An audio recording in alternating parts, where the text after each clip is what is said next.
अस्सलामु अलैकुम वरहमतुल्लाहि वबरकातुहू।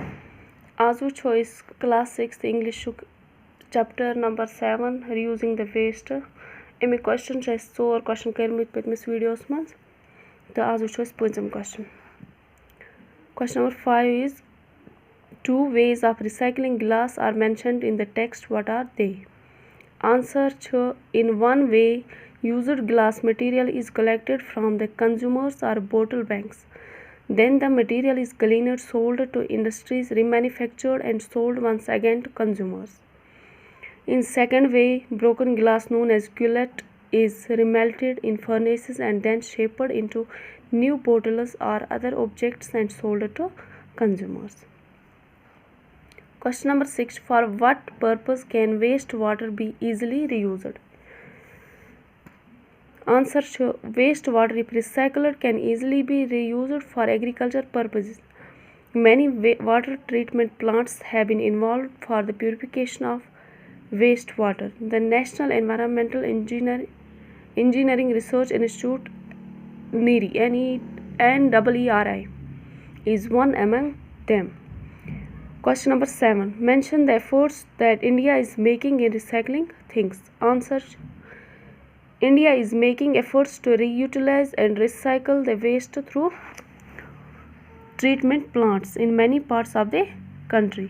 The National Environmental Engineering Research Institute at Nagpur is also involved in developing suitable technologies for the treatment of wastewater and utilization of domestic and industrial wastewater in agriculture after purifying it. 450,000 liters of wastewater is purified daily and used in generating energy in Gujarat. फिर grammar work है, इसमें complete the following list by adding an और some before the words. यहाँ लगावन N नच लगावन N नच लगावन सम। Eight N लगावन तथ सिंगुलर्स बुथ किन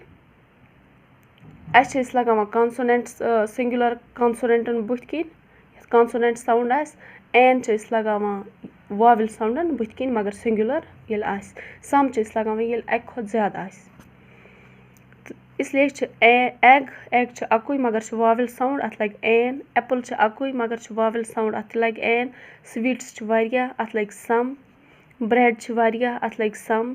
मीट तह पाई मीट तह हेको अक्सै वन कहीं मीट तह तो सह सिंगुलर कहीं सह अकुई फुल कि अगर एम मीट पीस अकुई पीस तेल वनो ए मगर अत मीट सम लगाओ। शुगर तह पाई तुह सह कलेक्टिव नाउनस मज सह सिंगुलर कहीं शुगर तथ वनो सम।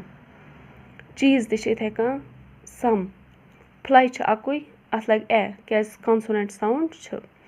ऑरेंज सिंगल मगर वावल साउंड अत लग एन। बनानाज प्लूरल तो कॉन्सोनेंट साउंड अत लग सम। राइस अत लग सम। पेन सिंगुलर कॉन्सोनेंट साउंड अत लग ए। थैंक्स।